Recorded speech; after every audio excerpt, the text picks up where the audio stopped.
नमस्कार, आपने देखना शुरू कर दिया है द एंगल और मैं हूं आपके साथ छवि अवस्थी। राजस्थान में महाराणा प्रताप का अपमान हुआ और अपमान किया बीजेपी के वरिष्ठ नेता गुलाब चंद कटारिया ने, जिसके बाद काफ़ी ज़्यादा बवाल हुआ है, काफ़ी ज़्यादा हंगामा हुआ, विरोध हुआ। अब इसके बाद करणी सेना ने भी इसका विरोध किया, जिसके बाद आज बीजेपी मुख्यालय के सामने जहां पोस्टर लगे हुए थे बड़े बड़े बीजेपी के वरिष्ठ नेताओं के, वहां पर बीजेपी के वरिष्ठ नेता गुलाब चंद कटारिया के पोस्टर पर काली पोत दी।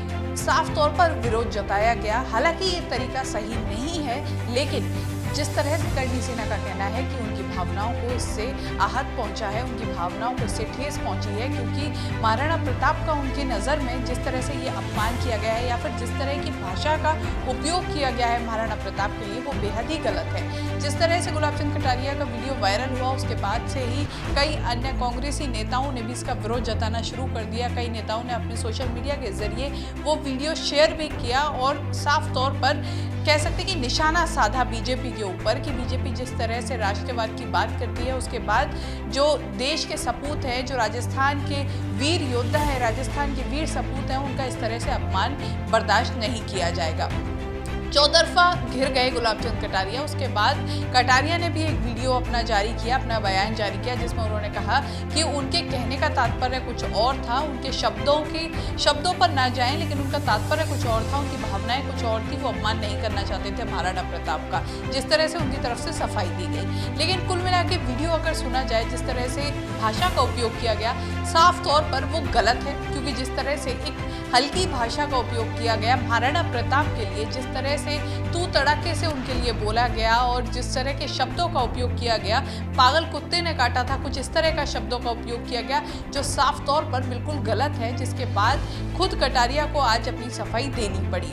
लेकिन इस पूरे घटनाक्रम को अगर देखें तो ये उस दौरान हुआ है जब चुनाव है। अब ऐसे में इसको राजनीतिकरण भी किया जा रहा है, इसको एक राजनीतिक मोड़ में भी मोड़ा जा रहा है और साफ तौर पर देखा जा रहा है कि जिस तरह से ये बयान आया है, ये राजसमंद में बयान आया था। राजसमंद में एक सभा के दौरान गुलाब चंद कटारिया ने इस तरह की भाषा का उपयोग किया था। उस समय दिया कुमारी भी उनके पास बैठी थी। दिया कुमारी राजसमंद की सांसद हैं। राजसमंद से दीप्ति महेश्वरी के प्रचार के लिए वो सब लोग एकत्रित हुए थे। ऐसे में ये जो मामला बरपा है, ये जो मामला बड़ा बना है, इससे साफ तौर पर कहीं ना कहीं बीजेपी को नुकसान पहुंच सकता है, क्योंकि माहौल जिस तरह से बना है और जिस तरह से विरोध किया गया है इस पूरे घटनाक्रम का, उसके बाद साफ तौर पर दीप्ति महेश्वरी को इसका नुकसान कहीं ना कहीं पहुंच सकता है। एक सवाल ये भी है कि दिया कुमारी ने इस पर किसी तरह की कोई प्रतिक्रिया नहीं दी, क्योंकि दिया कुमारी भी उस वक्त वही थी। ऐसे में सवाल उनको लेकर भी खड़े हुए हैं कि जिस तरह से महाराणा प्रताप का उनके सामने अपमान हुआ और उन्होंने कोई प्रतिक्रिया नहीं दी, ऐसा क्यों और किस लिहाज से फिर वोट मांगे जा रहे हैं। अलग अलग प्रतिक्रियाएं आ रही हैं। कांग्रेस की तरफ से काफी मुद्दा बनाने की कोशिश की जा रही है, वहीं कटारिया ने अपनी तरफ से इस पर आखिरकार आज सफाई दे दी है और उनका साफ तौर पर कहना है कि उनकी मंशा नहीं थी, लेकिन शब्दों का गलत प्रयोग किया गया, जिस तरह से उसमें शब्द सुनाई दे रहे हैं। वहीं अगर बात करें अन्य सीटों की, तो अन्य सीटों पर चाहे वो सहाड़ा हो या सुजानगढ़, दोनों ही जगह पूरी तैयारी में है कांग्रेस बीजेपी। वहीं आरएलपी ने भी ताल ठोक रखी है। बात करें सुजानगढ़ सीट की, तो सुजानगढ़ सीट पर गोविंद सिंह डोटासरा ने कमान संभाली हुई है और दूसरी तरफ सतीश पूनिया है। और इन दिनों गोविंद सिंह डोटासरा का नाथी का बाड़ा बहुत ज़्यादा ट्रेंड कर रहा है। वहीं उसी के बाद एक और बाड़े की जिक्र हुआ और वो था राजेंद्र राठौड़ का खालाजी का बाड़ा। दरअसल जब गोविंद सिंह डोटासरा का एक वीडियो वायरल हुआ जिसमें उन्होंने नाथी का बाड़ा एक शब्द उपयोग में ली थी, एक लोकायुक्ति है उसका उपयोग में लिया था, जिसके बाद एक और वीडियो वायरल हुआ जो खुद डोटासरा ने अपनी सोशल मीडिया पर जारी किया और खुद अपने सोशल मीडिया पर उसे शेयर किया। कहीं से ये वीडियो उनके पास आया और उसके बाद उन्होंने इसे शेयर किया, जिसमें राठौड़ अपनी एक सभा को संबोधित कर रहे थे और उस दौरान उन्होंने खाला जी का बाड़ा इस तरह का कुछ जिक्र किया है।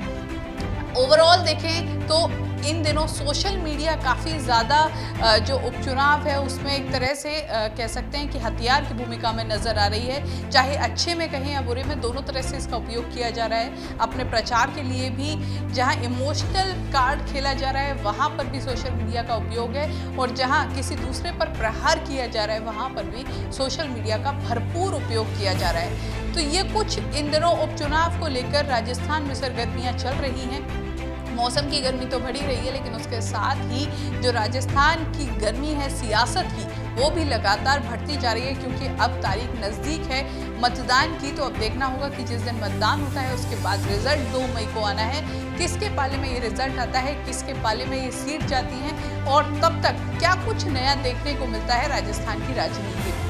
इस तरह की खबरों के लिए द एंगल देखते रहिए। चैनल को जरूर सब्सक्राइब कीजिए। वीडियो पसंद आया है शेयर करना ना भूलें।